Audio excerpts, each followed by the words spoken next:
Soul's Conquest. Hi, hello, and welcome to the latest episode of the Soul's Conquest. Today, I want to talk to you about fear. Now, a lot of you know, and I am very open about this, and I'm very open about being vulnerable on my social media. So, if you have been following me on Instagram, if you haven't been following me on Instagram, follow me there because it's a gold mine of resources. But if you haven't following me on Instagram, you know this. I'm very vulnerable. I am oftentimes very scared to do new things. And a lot of times my fear holds me back.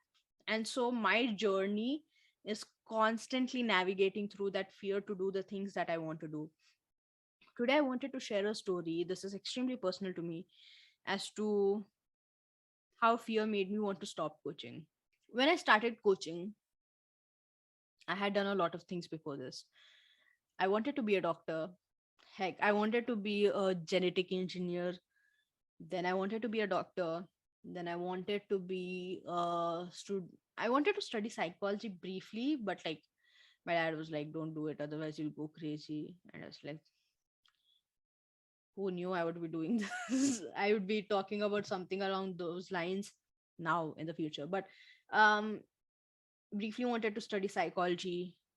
Went into hotel management, got a degree,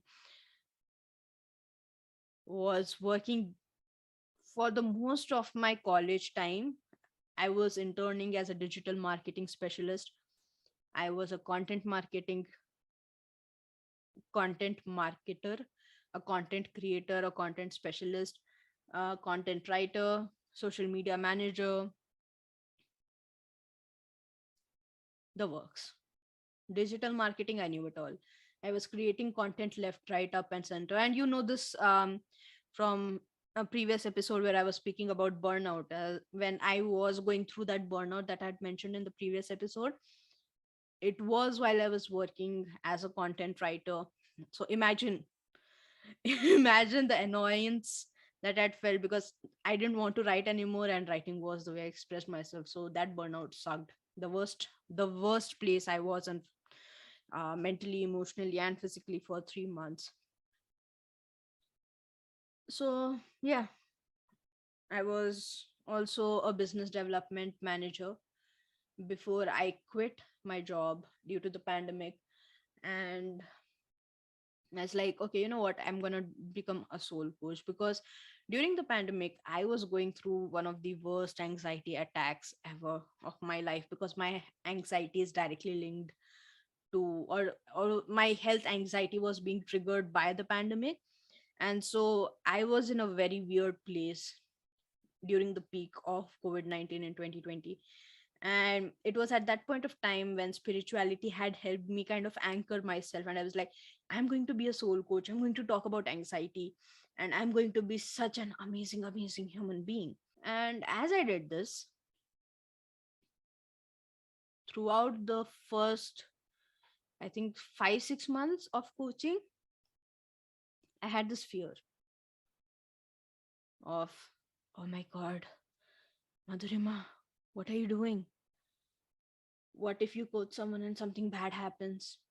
What if you help someone live a better life and something bad happens because of it? Who is going to be responsible? You're going to be responsible. People are going to point at you like, oh my God, Madhurima helped her live a good life.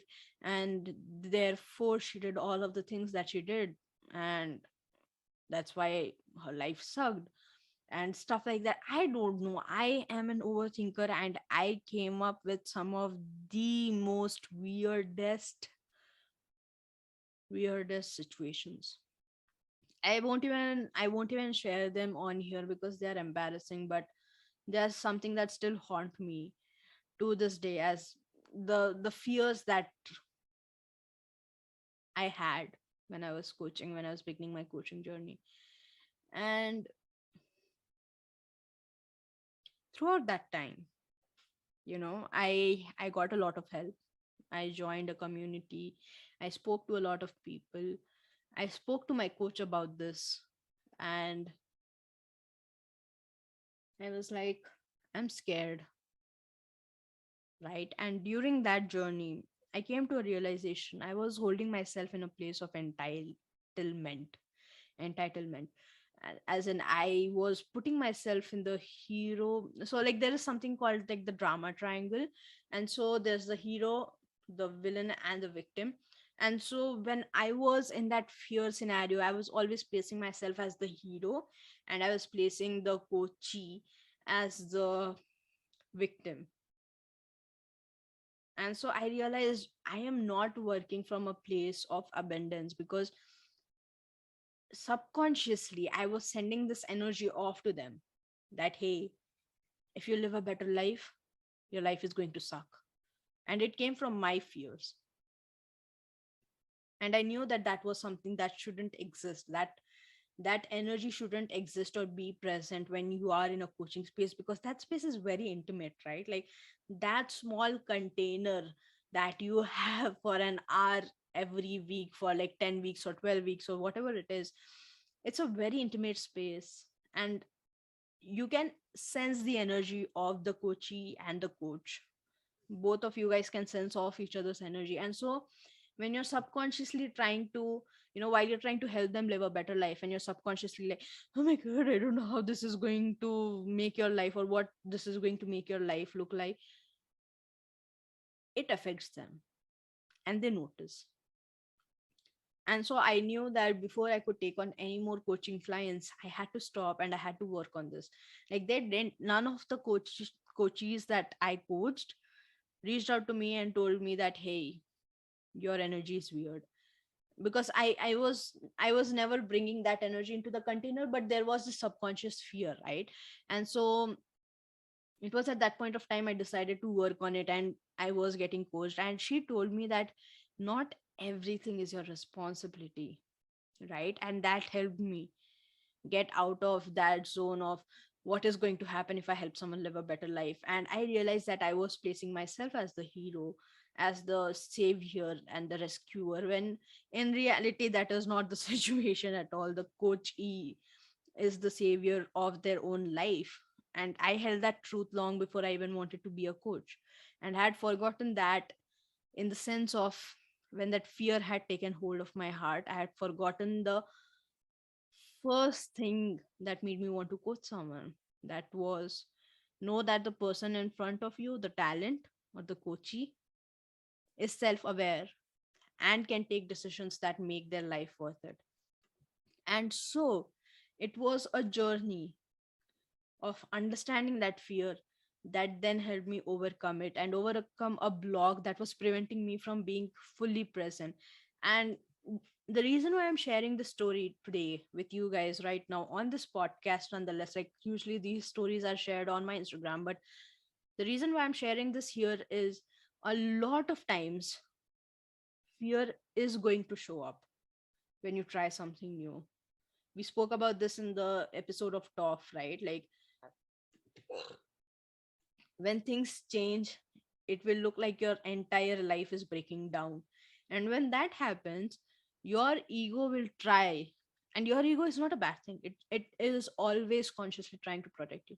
And so whenever that happens, your ego will try its level best to protect you by sending these fears over, like, hey, don't do this, go back to the place that you were in, because it's much more of a safer and comfortable zone.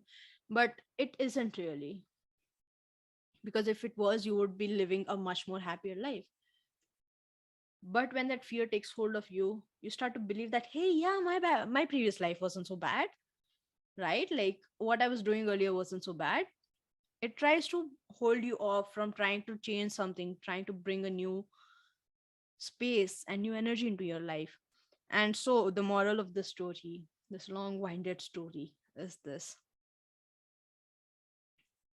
facing fears is something that is extremely important if you want to bring something new into your life. And it starts by acknowledging it, right? Like ignoring that fear is not going to help you. People can sense the fear of you. Don't ignore your fear. Sit down with it, acknowledge it, accept it, understand it, have a conversation with it, and then try to see yourself from a different perspective. Why are you doing the thing that you're doing? Why is this fear negatively affecting the reason why you wanted to do what you wanted to do? Let that resonate with you. And If it does, reach out to me on Instagram and let me know what your thought was around this